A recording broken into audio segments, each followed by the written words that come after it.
নিপীড়িত ফিলিস্তিনের পক্ষে যেসব দেশ শুরু থেকে নিঃস্বার্থ সমর্থন জানিয়ে আসছে তাদের মধ্যে উপরের কাতারেই থাকবে বাংলাদেশের নাম। জাতির পিতা বঙ্গবন্ধু শেখ মুজিবুর রহমান থেকে শুরু করে বর্তমান প্রধানমন্ত্রী মুজিব কন্যা শেখ হাসিনাও ফিলিস্তিনকে অকুণ্ঠ সমর্থন দিয়ে আসছেন।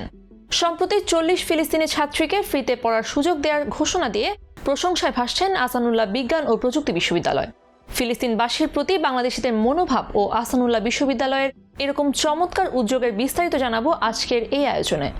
দীর্ঘ কয়েক যুগ ধরে চলমান ইসরায়েল ফিলিস্তিন সংঘাতে অনেক দেশই পক্ষে বিপক্ষে অবস্থান নিয়েছে। ফিলিস্তিনের পক্ষে আওয়াজ তোলা রাষ্ট্রগুলোর মধ্যে ইরান, তুরস্ক সহ মধ্যপ্রাচ্যের কিছু দেশের নাম হয়তো আগে আসবে। তবে 5400 কিলোমিটার দূরে অবস্থিত এই বাংলাদেশ দীর্ঘদিন ধরে নিঃস্বার্থভাবে ফিলিস্তিনকে সমর্থন দিয়ে এসেছে। এর জন্য ক্ষমতাধর ইসরায়েলের সাথে সব ধরনের সম্পর্ক ছিন্ন করতেও দ্বিতীয়বার ভাবেনি বাংলাদেশ। কয়েকবার বাংলাদেশের বন্ধু হতে চেয়েও ব্যর্থ হয়েছে ইসরায়েল। ফিলিস্তিনি মানুষজন জানে হাজার মাইল দূরে বাংলাদেশে আছে তাদের কোটি কোটি সমর্থক, যাদের অনেকেই আল্লাহর কাছে চোখের পানি ঝরাচ্ছেন ফিলিস্তিনবাসীর জন্য। সম্প্রতি দেশের অন্যতম প্রসিদ্ধ শিক্ষা প্রতিষ্ঠান আহসানুল্লাহ বিজ্ঞান ও প্রযুক্তি বিশ্ববিদ্যালয়ের মাধ্যমে ফিলিস্তিনের প্রতি বাংলাদেশের ভালোবাসা আবারও দারুণভাবে প্রকাশিত হয়েছে। ফিলিস্তিনের 40 মেধাবী নারী শিক্ষার্থীকে বিনা বেতনে পড়ার সুযোগ দিচ্ছে আহসানুল্লাহ বিজ্ঞান ও প্রযুক্তি বিশ্ববিদ্যালয়। এছাড়া তাদের আবাসিক সুবিধা সহ নানা ধরনের সুযোগ সুবিধাও দেওয়া হবে। ঢাকায় নিযুক্ত ফিলিস্তিনের রাষ্ট্রদূত ইউসুফ এস ওয়াই রামাদানের অনুরোধের পরিপ্রেক্ষিতে বিশ্ববিদ্যালয়ের উপাচার্য অধ্যাপক ডক্টর মোহাম্মদ মাহবুবুর রহমান এই ঘোষণা দেন। গত বৃহস্পতিবার উপাচার্যের কার্যালয়ে সাক্ষাৎ করেন ফিলিস্তিনের রাষ্ট্রদূত। এ সময় তারা পারস্পরিক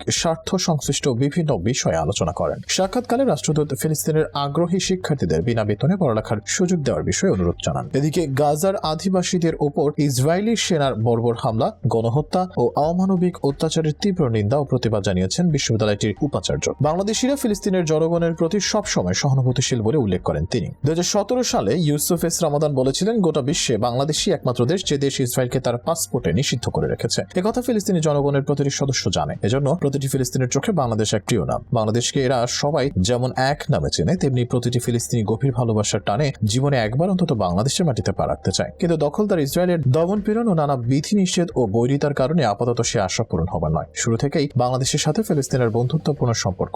বাংলাদেশ 1967 সালে নির্ধারিত সীমানা অনুযায়ী জেরুজালেমকে ফিলিস্তিনের রাজধানী হিসেবে সমর্থন করে। 1973 সালে আরব ইসরায়েল যুদ্ধে ফিলিস্তিনকে সমর্থন করে মেডিকেল টিম ও ত্রাণ সহায়তা পাঠিয়ে ইসরায়েলের বিরুদ্ধে সহায়তা করে বাংলাদেশ। 1974 সালে পাকিস্তানের লাহোরে ওআইসির দ্বিতীয় সম্মেলনের সময় ইয়াসির আরাফাত ও বঙ্গবন্ধু শেখ মুজিবুর রহমানের বৈঠকের মাধ্যমে দুই দেশের মধ্যে প্রথম উচ্চ পর্যায়ে বৈঠক অনুষ্ঠিত হয়। ঢাকায় ফিলিস্তিন লিবারেশন অর্গানাইজেশনের কার্যালয় স্থাপনের অনুমতি প্রদানের মাধ্যমে বাংলাদেশ ও পিএলও এর মধ্যে সম্পর্ক সুদৃঢ় হয় এবং বাংলাদেশের রাজনৈতিক ও কূটনৈতিক বিভিন্ন অনুষ্ঠানে পিএলও এর কর্মকর্তারা ক্রমাগতভাবে আমন্ত্রিত হয়ে থাকেন। 1980 সালে বাংলাদেশ একটি স্মারক ডাকটিকিট উন্মোচন করে, যেখানে একজন ফিলিস্তিনি স্বাধীনতাকামী যোদ্ধাকে দেখা যায়, যার পেছনে রয়েছে কাঁটা তারে ঘেরা আল আকসা মসজিদ। ইয়াসির আরাফাত দুইবার বাংলাদেশ সফরে আসেন, প্রথমবার 1981 সালে এবং 1987 সালে আরেকবার। প্রতিবারই তিনি বাংলাদেশের সংবাদ মাধ্যম, রাজনীতিবিদ ও সাধারণ জনগণ থেকে উষ্ণ অভ্যর্থনা পান। আন্তর্জাতিক সামরিক শিক্ষা এবং প্রশিক্ষণের অধীনে 1980 দশক থেকে চট্টগ্রামে বাংলাদেশ মিলিটারি একাডেমিতে পিএলও যোদ্ধাদের প্রশিক্ষণের মাধ্যমে বাংলাদেশ ও ফিলিস্তিনের মধ্যে